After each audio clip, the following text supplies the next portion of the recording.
Ang gagawin naman natin ngayon ay magpapalit ng sprocket set. Dahil tumatalo na ang ating kadena, delikado pa ito pag tumagal na. Kaya dinala ko na ito sa shop na lagi kong pinagpapagawaan.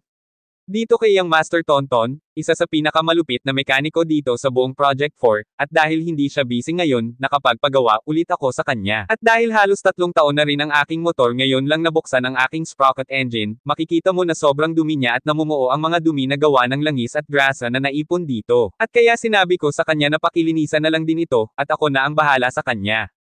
Hindi siya mawawalan at hindi rin siya magkakaroon. Hindi totoo yan. Bola lang yan.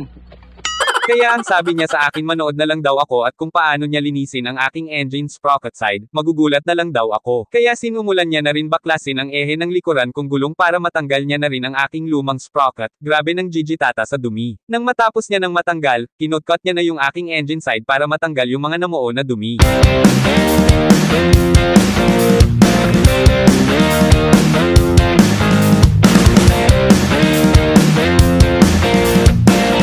Kumuha siya ng lagayan na may kasamang gas, at pinahiran niya na ito para lumambot ang mga dumi, at para sa pangpanali niya ay mas smooth ang pagtanggal niya ng mga dumi.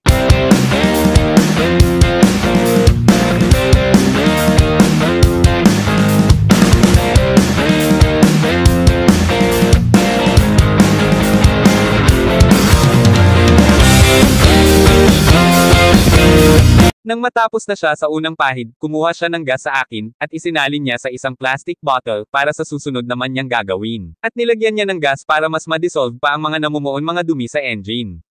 Pagkatapos ay binuhusan niya na ng gas yung side engine ko, grabe ang lupit. Oh my God! What is that? Oh my God! Wow! Grabe ang lupit lumanas na ulit ang aking engine sprocket side. Napakalupit talaga ni Yang Master Tonton.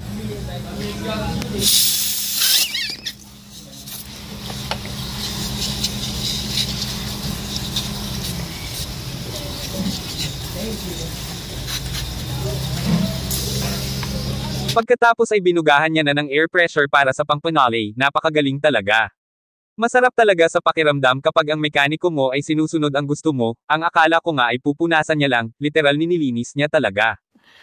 Sana all. Pagtapos ay nilinisan niya na rin ang mga screws at yung flange hub ko, para pagsalpak, malinis ang flange hub ko at yung mga screws at bumagay sa chrome silver ko na sprocket set. Sunod ay sinalpak niya na ang engine sprocket size 14. Sunod na nilinis niya ay ang engine sprocket cover ko, package talaga. Wow naman! Wow! Wow! Kung nakaabot ka sa video na ito, maraming salamat, huwag mong kalimutan mag-like, share sa ating video at marami pa tayong ma-upload na video. Salamat pala kay Yang Master Tonton, dahil okay na ulit yung takbo ng sprocket at kadena ko.